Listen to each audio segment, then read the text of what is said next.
Hi welcome back ಇವ ಸುಮಂತ್ಲಾಗ್. ಏನಪ್ಪ ಇಷ್ಟು ಬ್ಲ್ಯಾಕ್ ಆಗಿಬಿಟ್ಟಿದ್ದಲ್ಲ ಅನ್ಕೋಬೋದು. ಇಲ್ಲ ಯಾಕೆ ಅಂತ ಗೊತ್ತಿಲ್ಲ, ತುಂಬ ಬ್ಲ್ಯಾಕ್ ಕೂಡ ಆಗಿಬಿಟ್ಟಿದ್ದೀನಿ. ಹಂಗಾಗಿ ಇವತ್ತು ಉಪವಾಸ ಅಂತ ಹಬ್ಬ ಇದೆಯಲ್ಲ, ಹಾಗಾಗಿ ಬನ್ನಿ ಇವತ್ತಿನ ಹಬ್ಬನ ಸ್ಟಾರ್ಟ್ ಮಾಡೋಣ. ನಾವು ಇಲ್ಲಾಗ್ನ ಕಂಟಿನ್ಯೂ ಪೂರ್ತಿ ಲಾಗ್ ಮಾಡ್ತೀನಿ ನಾನು ಇವತ್ತು. ಬನ್ನಿ ಸ್ಟಾರ್ಟ್ ಮಾಡೋಣ. ಯಾರು ಸಬ್ಸ್ಕ್ರೈಬ್ ಮಾಡಿಲ್ಲ ಬೇಗ ಸಬ್ಸ್ಕ್ರೈಬ್ ಮಾಡ್ಕೊಳ್ಳಿ.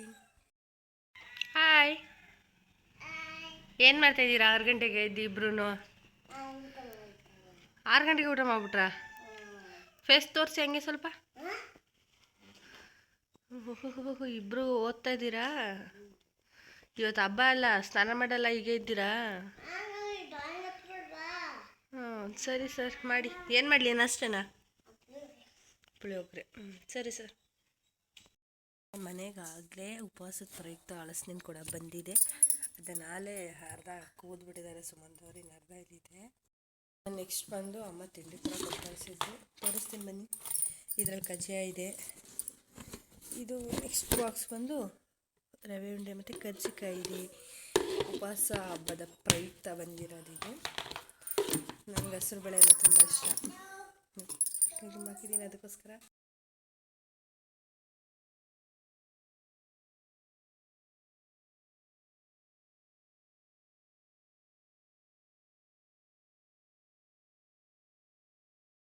ಈರುಳ್ಳಿ ಪುಟ್ಟಿ ಖಾಲಿ ಇತ್ತು, ಅಲ್ಲ ಈರುಳ್ಳಿ ತುಂಬಿರಲಿಲ್ಲ ನಾನು, ಯಾಕಂದರೆ ಸ್ವಲ್ಪ ವೆದರ್ ಕೂಡ ಚೆನ್ನಾಗಿರಲಿಲ್ಲ. ಹಂಗಾಗಿ ಸ್ವಲ್ಪ ಬಿಸಿಲಿಗೆ ಹಾರಾಕ್ಬಿಟ್ಟಿದೆ ಎಲ್ಲನೂ.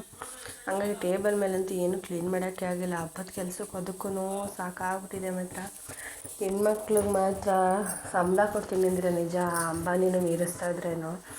ಆದರೆ ಏನು ಮಾಡೋಣ, ಸ್ಯಾಲ್ರಿ ಇಲ್ಲ ಒಟ್ನಲ್ಲಿ, ಕೆಲಸ ಮಾತ್ರ ಜಾಸ್ತಿ. ಹಾಗಾಗಿ ಕೂಡ ನಮ್ಮದು ಕೆಲಸನೇ ಜಾಸ್ತಿ ಆಗಿದೆ. ಹಂಗಾಗಿ ಮನೆ ಫುಲ್ ಕ್ಲೀನ್ ಬೇರೆ ಮಾಡಬೇಕು ಹಬ್ಬದ ಪ್ರಯುಕ್ತ. ಹಾಗಾಗಿ ನಾನು ಕೂಡ ಮಾಡ್ತಾಯಿದ್ದೆ. ಇನ್ನು ಈರುಳ್ಳಿ ಪುಟ್ಟಿ ಪೂರ್ತಿ ಖಾಲಿಯಾಗಿತ್ತಲ್ಲ, ಹಂಗಾಗಿ ಪೂರ್ತಿ ಎಲ್ಲ ಈರುಳ್ಳಿ ತುಂಬಿಡೋಣ ತೊಗೊಂಡಿದ್ದೆ ನಾನೇ. ಅಂದರೆ ಮಂಡ್ಯ 100 ರೂಪಾಯಿಗೆ 5 kg ಅಂತೆ. ಮಂಡ್ಯ ಅಲ್ಲಿಗೆ ಹೋದರೆ 100ಕ್ಕೆ 6 kg ಸಿಗುತ್ತೆ. ಅಂದರೆ ನಾನು ಇಲ್ಲೇ ತೊಗೊಂಡಿದ್ದೆ, 5 kg ತೊಗೊಂಡಿದ್ದೆ. ಸಾಕೊಂಡ್ಬಿಟ್ಟು ಈಗ ಎಮರ್ಜೆನ್ಸಿಗೆ ಬೇಕಲ್ಲ, ಪಾಪು ಗಾರ್ಮೆಂಟ್ಗೆ ಹೋಗಿ ಸ್ಟಾರ್ಟ್ ಆದಮೇಲೆ ಅವ್ನಿಗೆ ಏನು ಬೇಕಪ್ಪ ಮಾಡ್ಕೊಳ್ಬೇಕು, ಇಲ್ಲಾಂದರೆ ಅವ್ನು ಊಟನೇ ತಿನ್ನಲ್ಲ, ಆ ಥರ ಮಾಡ್ತಾನೆ. ಹಂಗಾಗಿ ನಾನು ಕೂಡ ನೀಟಾಗಿ ರೋಸ್ಕೊತಾ ಇದ್ದೀನಿ. ಈರುಳ್ಳಿ ಪುಟ್ಟಿ ರೆಡಿ ಆಯಿತು. ಇನ್ನು ಹುಡುಗರಿಬ್ಬರು ಕೂಡ ಫ್ರೆಶ್ ಅಪ್ ಆಗಿ ಮಲ್ಕೋತಾ ಇದ್ರು. ಯಾಕಪ್ಪ ಅಂದ್ರೆ ಅವ್ನು ಮಲ್ಕೊಂಡ್ರೆ ನಾನು ಪೂಜೆ ಮಾಡೋಕ್ಕೆ ಬಿಡೋದಿಲ್ಲ, ಅಂದರೆ ಏನೂ ಮಾಡೋಕ್ಕೆ ಬಿಡೋಲ್ಲ. ದೇವ್ರ ಮನೆ ಕಳಸ ಕೂಡ ಐತಕ್ಕೆ ಬಿಡೋಲ್ಲ, ಎಲ್ಲ ಚೆಲ್ಬಿಡ್ತಾರೆ. ಹಾಗಾಗಿ ಫಸ್ಟ್ ಎಲ್ಲ ನೀಟಾಗಿ ರೆಡಿ ಮಾಡಿಕೊಂಡು ಪೂಜೆ ಕೂಡ ನೀಟಾಗಿ ರೆಡಿ ಆಯಿತು. ಪೂಜೆ ಮಾಡಿ ಎಲ್ಲರಿಗೂ ಒಳ್ಳೆಯದಾಗಲಿ ಅಂತ ಕೇಳಿಕೊಂಡು, ಹಾಗೆಯೇ ನಾನು ಯೂಟ್ಯೂಬಲ್ಲಿ ಒಂದು ಸಕ್ಸಸ್ ಸಿಗಲಿ ಅಂತ ಕೇಳ್ಕೊತಾ ಇದ್ದೀನಿ. ನೋಡೋಣ ಭಗವಂತ ಕೊಡ್ತಾನಾ ಇಲ್ವಾ ಅನ್ನೋದು, ನಾವು ಮಾಡೋದ್ರ ಮೇಲೆ ಇರೋದು. ಹಾಗಾಗಿ ಅಮ್ಮನ ಪ್ರಸಾದ ಕೂಡ ಸಿಕ್ತು. ಹಾಗಾಗಿ ಇನ್ಮೇಲೆ ನಾನು ಕೂಡ ಒಳ್ಳೆಯದಾಗಲಿ ಅಂತ ಅಂದ್ಬಿಟ್ಟು ಜೀವನದಲ್ಲಿ ಮುಂದೆ ನಡೀತಾ ಇದ್ದೀನಿ. ಯಾರ ಬಗ್ಗೆನೂ ತಲೆ ಕೆಡಿಸ್ಕೊಳ್ಳೋದು ಬಿಟ್ಬಿಟ್ಟಿದ್ದೀನಿ. ತುಂಬ ಖುಷಿಯಾಗಿರಬೇಕು ಅಂದರೆ ನಾವು ಯಾರ ಜೀವನಕ್ಕೂ ಹೋಗಬಾರ್ದಂತೆ, ಹಾಗೆಯೇ ಯಾರು ಮಾತಾಡಿದ್ರು ಕಿವಿಗೆ ಹಾಕೋಬಾರ್ದಂತೆ. ಹಾಗಾಗಿ ನಾನು ಕೂಡ ಅದೇ ರೀತಿ ಫಾಲೋ ಮಾಡ್ತಾಯಿದ್ದೀನಿ. ನಾನು ನಮ್ಮ ದೇವ್ರ ಮನೆ ಕೂಡ ಪೂರ್ತಿ ತೋರಿಸ್ತಾ ಇದ್ದೀನಿ. ದೇವ್ರ ಮನೆ ತೋರಿಸ್ತೀನಿ ಬನ್ನಿ. ಹಾಗಾಗಿ ಎಲ್ರಿಗೂ ಒಳ್ಳೆಯದಾಗಲಿ. ಯಾರೇ ನನ್ನ ನೋಡ್ತಾಯಿದ್ರೆ ಪ್ಲೀಸ್ ತಪ್ಪದೆ ಸಬ್ಸ್ಕ್ರೈಬ್ ಮಾಡಿ, ಹಾಗೆಯೇ ಇಷ್ಟ ಆದರೆ ವಿಡಿಯೋ ಲೈಕ್ ಮಾಡಿ. ನಾನು ಸಿಂಪಲಾಗಿ ಮಾಡ್ತಾಯಿದ್ದೀನಿ ನಮ್ಮ ಕಡೆ ಉಪವಾಸ ಹಬ್ಬದ್ದು. ಅಂದರೆ ನಾವು ಈಗ ಹಬ್ಬ ತಿರೋದ್ಮೇಲೆ ಸರಿಯಾಗಿ ಹಬ್ಬ ಯಾವುದು ಮಾಡೋಗಿಲ್ಲ. ಹಾಗಾಗಿ ನಾನು ಸಿಂಪಲಾಗಿ ಮಾಡಬೇಕು ಅಂತ ಸ್ವಲ್ಪ ಲೇಟಾಗಿನೇ ಎಲ್ಲ ಮಾಡ್ತಾಯಿದ್ದೀನಿ. ಹಾಗಾಗಿ ಎಲ್ಲರಿಗೂ ಕೂಡ ಒಳ್ಳೆಯದಾಗಲಿ. ನಂತರನೇ ನಿಮಗೂ ಕೂಡ ಜೀವನದಲ್ಲಿ ನೆಮ್ಮದಿಯನ್ನು ಸಿಗಲಿ ಅಂತ ಹೇಳ್ತೀನಿ. ಇನ್ನು ನಾನು ಕೂಡ ಅರಿಶಿನ ಕುಂಕುಮ ಎಣ್ಣೆ ಇಟ್ಕೊಂಡು ಒಳ್ಳೆಯದಾಗಲಿ ಅಂತ ಕೇಳಿಕೊಂಡು, ಹೆಣ್ಮಕ್ಳ ಪದ್ಧತಿಯಲ್ಲ, ಹೆಣ್ಮಕ್ಳಿಗೆ ಬಂದಿರೋ ವರದಾನ ಇದು. ಹಂಗಾಗಿ ತಪ್ಪದೆ ಇದು ಇಟ್ಕೊಳ್ಳೇಬೇಕು ಈಗ ನಾವು. ಆಮೇಲೆ ಒಂದು ಸ್ವಲ್ಪ ಸೌಂಡು ಜಾಸ್ತಿ ಬರುತ್ತೆ, ಯಾಕಪ್ಪ ರೋಡ್ ಸೈಡ್ ಮನೆ ಆಗಿದ್ದರಿಂದ. ಈಗ ನಮ್ಮ ದೇವ್ರ ಮನೆ ತೋರಿಸ್ತೀನಿ ಅಂತ ಹೇಳಿದ್ನಲ್ಲ, ಬನ್ನಿ ನೋಡ್ಕೊಳ್ಳಿ. ಇದೇನೇ ನಮ್ಮ ದೇವ್ರ ಮನೆ. ಸ್ವಲ್ಪ ಅಗಲ ಮಾಡಬೇಕಿತ್ತು, ನಮ್ಮ ಮಾವ ಅವರು ಸಾಕು ಅಂತ ಅಂದ್ಬಿಟ್ಟು ಚಿಕ್ಕದಾಗಿ ಮಾಡಿಸಿದ್ದಾರೆ. ಅಂದರೆ ಜಾಸ್ತಿ ಒಳಗಡೆ ಕೂರೋಕ್ಕಾಗಲ್ಲ, ಈಚಲಿನ ನಿಂತ್ಕೊಂಡು ಮಾಡ್ಬೋದು. ಅಂದರೆ ಒಳಗಡೆ ಸಿಂಪಲಾಗಿ ಒಬ್ಬರು ಕೂರ್ಬೋದು, ಅದು ಜಾಸ್ತಿ ಕೂರೋಕ್ಕಾಗಲ್ಲ. ಇಬ್ಬರು ಕೂರಕ್ಕೆ ಹೋದರೆ ಆಗೋಲ್ಲ. ಇನ್ನು ಅಲ್ಲಿ ಮುಗಿಸ್ಕೊಂಡು ಸ್ವಲ್ಪ ಉಳಿದ ಮನೆ ಹತ್ರ ಹೋಗಿದ್ದೆ. ನಮ್ಮ ಚಿಕ್ಕತ್ತೆ ಗಿಡದಲ್ಲಿ ಗುಲಾಬಿ ಬಿಟ್ಟಿತ್ತು, ಹಾಗಾಗಿ ತಗೊಂಡು ನಾನು ಕೂಡ ಬಂದೆ ಇನ್ನು ಉಳಿದ ಮನೆಯಿಂದ. ಅಂದರೆ ಸ್ವಲ್ಪ ಕೆಲಸ ಇತ್ತು, ಹಂಗಾಗಿ ಅಲ್ಲಿಗೆ ಹೋಗಿದ್ದೆ. ಉಳಿದ ಮನೆ ದನಿನ ಮನೆ ಹತ್ರ ಇನ್ನು ಸುಮಂತ್ ಅವ್ರು ಕೂಡ ಬಂದರು. ಅಷ್ಟರಲ್ಲಿ ದೇವ್ರ ಪೂಜೆ ಎಲ್ಲ ಮುಗ್ದಿತ್ತಲ್ಲ.